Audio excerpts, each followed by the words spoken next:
니고데모 이야기는 중생, 거듭남을 주제로 하는 겁니다. 그 뭐 뻔한 이야기 같기도 하고 또 아닌 것 같기도 하고 좀 그래요. 이 요한복음은 특별한 복음서예요. 공간복음서하고 구별되잖아요. 맨 나중에 기록되고 대단히 사변적입니다. 예수님의 어떤 행위와 그 말씀을 간략간략하게 전하고 있는 공간복음서하고는 달리 그 말씀과 행위를 변증해 가요. 그 설명이 길어요. 오병이어 이야기만 하더라도 마태마가 누가는 간단하게 어떤 일이 있어갖고 뭐 12광주가 남았다 정도를 말하고 그만 끝나지만 요한복음은 그게 영의 양식이 뭔지 그런 데까지 계속 이어갑니다. 그러니까 요한복음은 거의 설교와 같다고 볼 수 있어요. 그리고 그걸 읽을 때는 늘 앞에 논쟁자가 있다고 하는 걸 전제해야 됩니다. 그냥 혼자서 하는 게 아니라 요한복음 기자가 어떤 자기의 생각과 다른 사람들을 앞에 놓고 어떤 이야기를 하고 있는 거예요. 처음부터 태초에 뭐 로고스가 있었다로 시작하지 않습니까? 이 요한복음 앞부분에 뭐 중간까지 걸쳐서 그 사람이 그 유명한 이야기에 있어요. 니고데모가 나오고 아주 그 드라마틱한 그런 이야기들이 많이 나오지 않습니까? 그게 다른 공간복음서에는 없는 요한복음만의 독자전승이에요. 그 말 독자전승이에요. 그 복음서는 대개 그 이미 내려오던 전승들을 취합해서 편집한 거거든요. 그 책이. 복음서가요. 마태마가 누가 그 개론적인 거는 제가 더 이상 말씀드리지 않겠습니다. 근데 거기 그러니까 많은 경우가 병행 구절이에요. 다 비슷한 이야기를 서로 약간씩 다르게 보도합니다. 근데 이 요한복음에는 독립된 전승이 많아요. 마태마가 누가에 없는 것들이 많다는 겁니다. 그 중에 대표적인 게 지금 여기 니고데모 이야기가 있고 또 이렇게 길게 어떤 사람하고 대화를 이끌어가는 방식의 글이 공간복음서에는 없어요. 요한복음만의 아주 특징입니다. 이 니고데모가 있고 또 뭐 기억나는 거 있어요 혹시? 요한복음에 대화가 계속 어떤 사람하고 이어지는 이야기 대표적으로 아주 유명한 거 많잖아요. 수가성 우물가의 여자하고 대화도 길게 이어지죠. 그런 게 공간복음서에 없습니다. 그리고 마르다 마리아 나사로 그 삼남매에 찾아갔을 때 이야기 나사로가 죽었다 해서 뭐 찾아가서 그것도 길게 이어져요. 어떤 대화가. 그러니까 이거는 요한복음 기자가 여태까지 내려오는 그 그리스도교 안에 있었던 전승들을 이 전승이라는 게 중요합니다. 전승 내려오는 이야기예요. 처음에는 당연히 구전이 있었죠. 입으로만 하는 구전. 예수가 어느 날 어떻게 했는데 어떻대? 그 같은 사람 먼저 교회 나왔던 사람들이 얘기하면 젊은이들 아들 듣고 있다가 뭐 그 계속 이어져요. 그게 문서화가 되고 편집이 되고 그런 과정이 있습니다. 근데 이 요한복음은 특별합니다. 그러니까 어떻게 보면 심오하고 어떻게 보면 너무 관념적이고 막 그래요. 니고데모 이야기도 그랬습니다.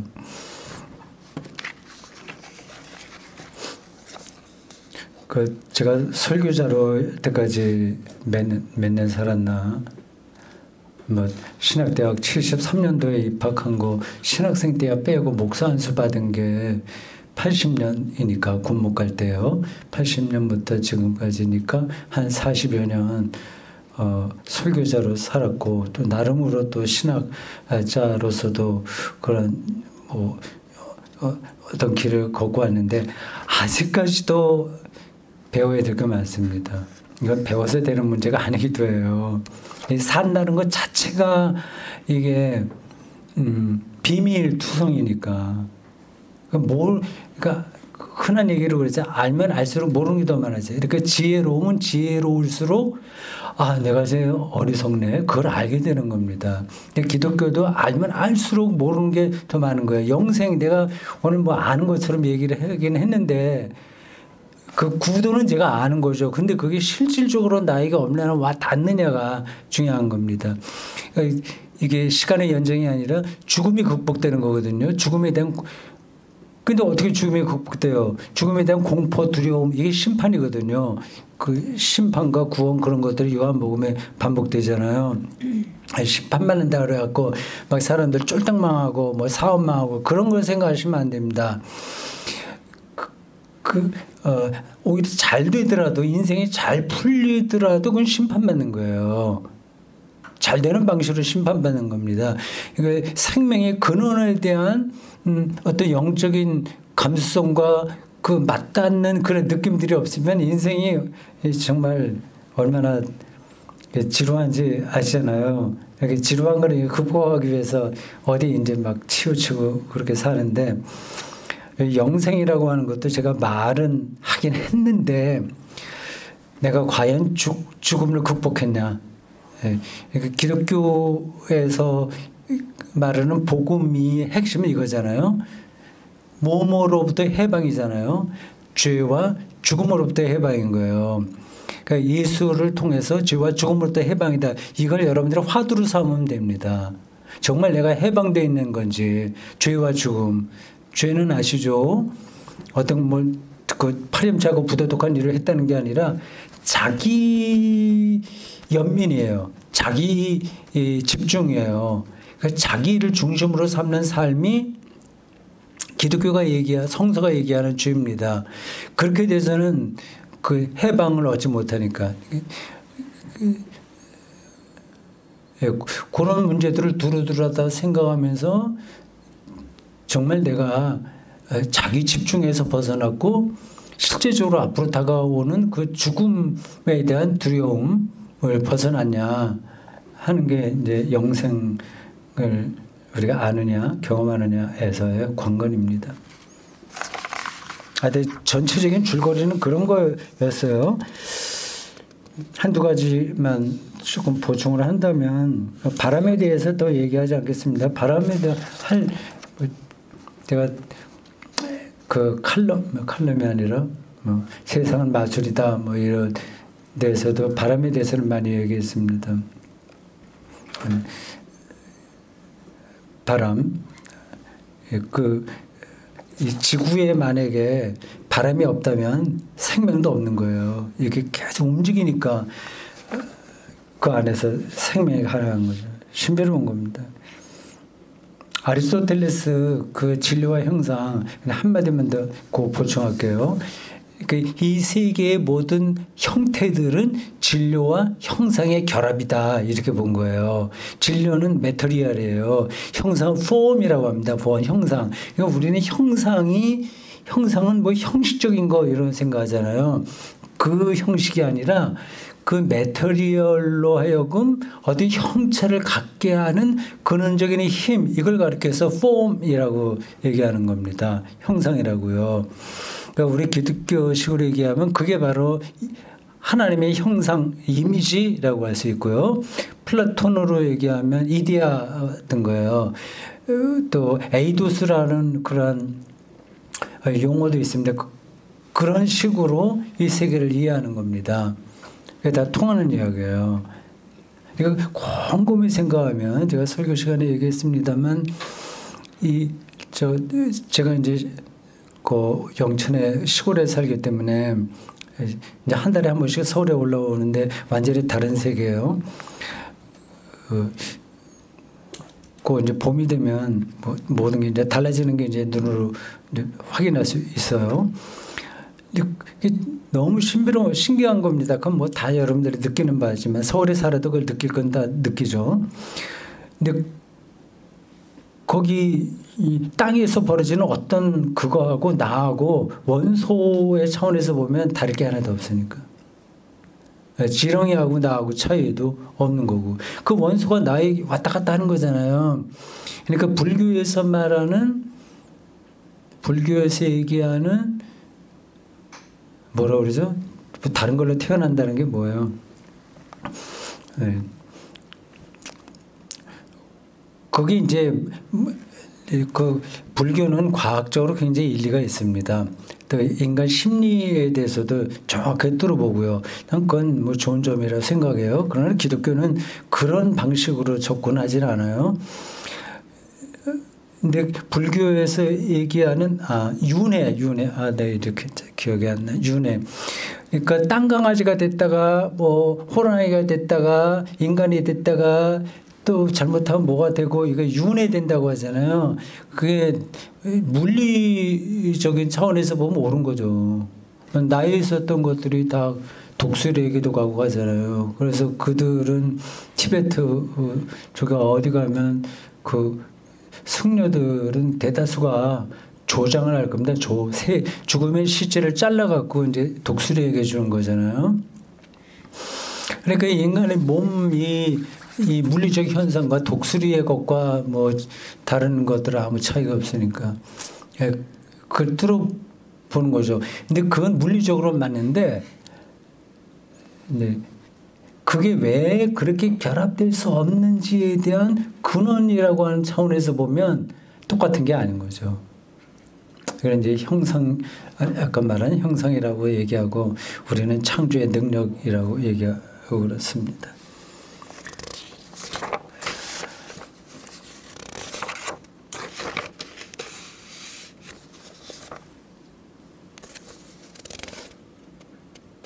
죽음의 극복이 구원이고 영생이다. 그런 얘기를 설교 중반부에 했습니다. 저도 뭐 젊어서부터 이런 문제는 생각을 했죠. 내가 죽는다, 없어진다 하는 그 인간이라면 누가 그렇게 생각하지 않겠습니까? 나이가 들어서 이제 70세 넘어서 평균적으로 보면 10년쯤 더 살겠죠. 평균 한국인의 남자로 10년.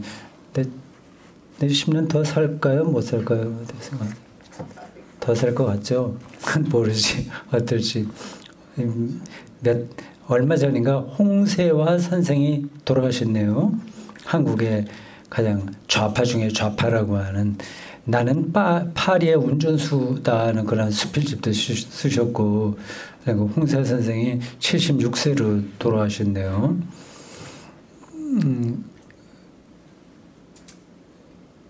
한 80세 살 수 있고 평균으로 보면 조금 더 살면 90세. 좀 특별히 이제 이런저런 뭐가 닿으면 뭐 100세 이렇게 살기도 하는데 내가 없어지는 상태를 뭐 지금은 조금 더 이제 깊이 생각을 합니다. 근데 그게 모르겠어요. 내가 신앙적으로 깊어진 건지 아니면 아예 생각을 잘 그쪽으로 안 하려고 해서 그런지 죽음에 대한 두려움은 거의 없다고 봐야 되겠죠. 거의 없는 건지 얼마나 있는지는 모르겠어요. 그거를 의식하지 않으니까 그 하나님 안에 있다는 거는 그 죽음의 경계선을 넘어서 이거 다 포괄하는 거라서 하나님께 맡기는 거지 내 삶을. 그러니까 죽음 이후에 어떻게 될지 나는 모릅니다. 내가 바람이 될지 아니면 뭐 바위가 될지 아니면 물고기가 될지 내 육신 이런 것들이요. 그건 뭐 모르는 거죠. 근데 그 아리스토텔레스가 뭐 진로의 형상이 얘기했지만 그게 정답도 아닌 거예요. 이 세계 자체가 여전히 비밀입니다. 다만 우리는 그리스도교 전통에 따라서 하나님이 창조자이고 선하신 분이기 때문에 그분 안에서는 죽음마저도 그 하나님의 생명사건에 든다고 믿는 거죠. 그거 말고 더 확실한 삶의 대답이 있으면 그걸 여러분들이 찾아가시면 돼요. 나는 뭐 다른데 얘기하겠지만 저는 뭐 이보다도 더 바른 대답을 찾지 못했습니다. 죽음의 극복이 구원과 영생이다. 근데 이게 말만 이제 죽음의 극복이지, 이제 죄와 죽음으로부터 해방됐다면, 그러면 이제 어떻게 돼요? 삶이 달라지는 거지. 가벼워지는 거지. 깃털처럼, 새털처럼 자기에 대한 부담이 없는 거죠. 그럼 뭐 이제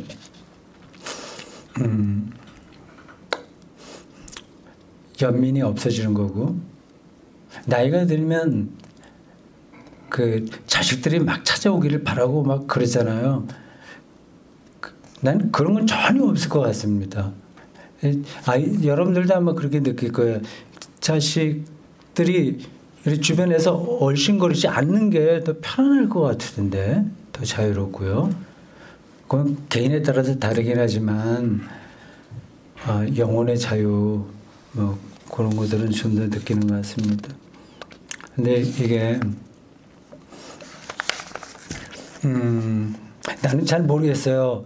내가 정말 상당한 수준의 영적인 경지로 들어간 건가? 아니 그냥 뭐 잘 모르면서 그냥 혼자 저러고 있는 건가? 제가 그것에 대해서 이제 확답을 할 수는 없습니다. 근데 그게 하루 이틀이 되는 게 아니라는 거는 제가 좀 느낍니다. 내가 이렇게 말하기에 조심스러우긴 해요. 뭐 아무것도 없는 사람이 뭐 있는 것처럼 이렇게 얘기하는 거 아니야? 그런 말을 할 수 있으니까요. 그런데 저도 잘 모르겠다니까요. 그러나 어떤 대화를 하거나 어떤 사람들 뭐 주변에 있는 이렇게 보면 삶에 대해서 모든 것에 대해서 왜 저렇게 불안하게 생각하지? 뭐 그런 느낌이 있어요. 근데 나 스스로 어느 단계에는 들은 것 같다는 그런 느낌이 있습니다. 그게 평생 동안 구도 정진의 결과로 이렇게 됐다면 이건 또 좀 허무한 거고요. 누구나 다 제가 살아온 것처럼 평생 목사, 뭐 신학자 가르치고 책 쓰고 번역하고 이런 일로 살 수는 없잖아요. 그냥 노동자로 살아야 되는데, 그럼 그런 분들은 이런 경지에 못 들어간다는 얘기인가? 어떤 건가? 그런 생각도 좀 들기도 합니다. 그런 것까지는 제가 답을 얻지는 못했고요. 자기 상황에 따라 살아야죠. 앞에 설교하는 중에 어떤 보석을 가지고 있는데 그 보석의 가치를 모르는 거다. 그 믿음이 얼마나 소중한지를 실감하지 못한다면 그렇다고 하는 거예요. 제가 몇몇 분들하고 가끔 얘기할 때 그런 걸 느껴요. 자기 남편이 기독교 신앙에 대해서 조금 시니컬 한 분들 있잖아요. 그래서 아내가 그럴 수도 있고, 이제 그런 데서 이제 대화가 좀 잘 안 되기도 하고 하잖아요. 근데 그건 어떻게 해결하기에 좀 힘든 것 같습니다.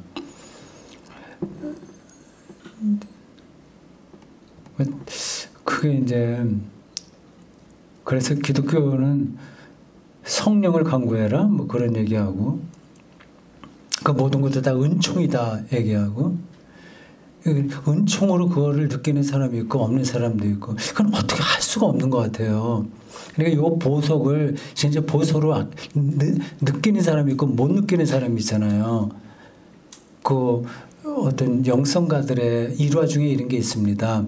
어떤 나그네가 밤에 길을 가다가 발에 채이는 주머니를 하나 들었어요. 어떤 얘기할 줄 알죠? 발에 채이는 주머니를 하나 들었어요. 보니까 그 안에 조그만 돌들이 많이 들어있어요. 그래서 그걸 들고 이제 뭐 심심하니까 지금 이제 밤새 길을 갔습니다. 호수가에 왔어요.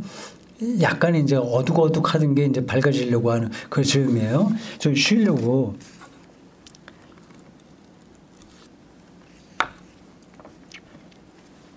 호수가에 앉아서 주머니 안에 있는 돌을 하나씩 호수에 던졌습니다. 소리도 예쁘죠. 마지막 하나 남은 것 던지는 순간에 해가 떴어요. 봤더니 보석인 거야. 그냥 영적인 가르침이죠. 매일매일이 우리가 1년 동안 365일이 보석과 같은 건데 그걸 그냥 호수에 던지는 식으로 산다. 이제 그런 가르침입니다. 이런 게 실감이 될 수도 있고 아닐 수도 있어요. 그게 제가 설교 중에 그런 얘기했으니까 이 말을 한다는 것 자체가 어마어마한 거다고 하는 거를 느끼는 사람이 있고 느끼지 못하는 사람이 있어요. 그 중력을 느끼면서 걷는 사람이 있고 그게 아무것도 자기에게 들어오지 않는 사람이 있다니까요. 그게 얼마나 큰 차이겠어요. 이 호모사피엔스가 말을 하기 시작했다고 하는 거는 어마어마한 사건인데 우리는 그게 너무 그냥 주어졌으니까 그것에 어떤 그 마술적인 힘, 신비 기적 그런 것들을 놓치고 있는 게 아닌가 생각이 듭니다.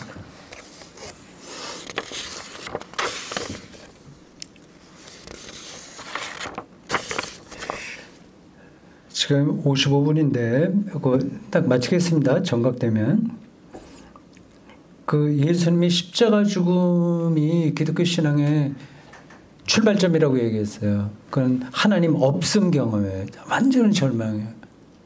그래서 저는 조금 극단적으로 표현해서 모든 인간은 그런 방식으로 구원받는 게 아닐까 하는 생각이 들어요. 그러니까 죽을 때는 다 절망하잖아요.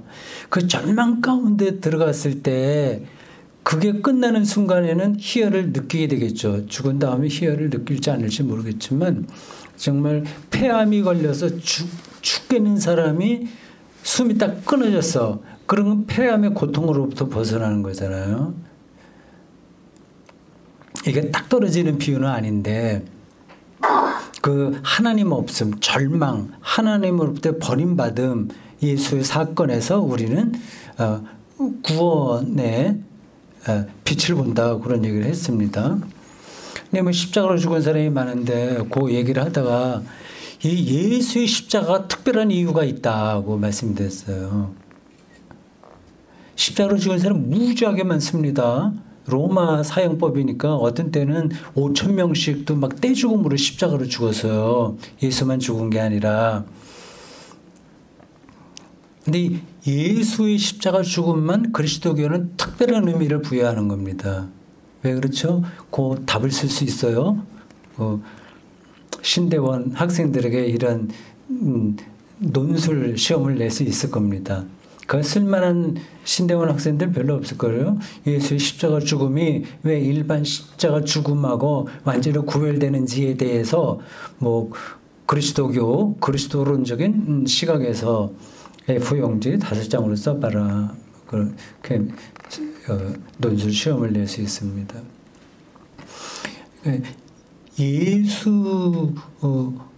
예수만이 하나님을 믿은 자예요. 정말 실제로 하나님을 믿은 거예요. 예수의 실존이 아주 특별한 거예요. 그를 따라갈 수 있는 게 없는 거예요. 그러니까 모차르트가 있잖아요. 이제 비유적으로. 근데 그 옆에 누가요? 샬리에르인가 누가 있잖아요. 다 뛰어난 음악가입니다. 근데 샬리에르는 열등감이 있어요. 모차르트 정말 뛰어난 궁정 작곡가고 뭐 한데 샬리에르가 모차르트에 가면 이게 게임이 안 되니까. 예수가 그런 존재였습니다. 그 당시에 제자들이 그걸 경험한 거예요. 근데 예수 그리스도 예수의 실존에서 벌어졌기 때문에 그 십자가 죽음이 의미가 있는 거지. 그렇지 않다면 십자가야 뭐 흔하고 흔해 빠진 건데 특별한 의미가 있겠어요. 근데 왜 예수가 예수의 실존이 하나님과 가장 가까이 갔던 거냐? 그걸 설명할 수 있어야 되는 거예요. 그걸 알면 이제 절절한 거죠. 그 예수가 와 닿게 되는 거죠. 그를 닮아가고 싶어지는 거죠. 그를 믿고 싶어지는, 그를 의지하고 싶은 거죠.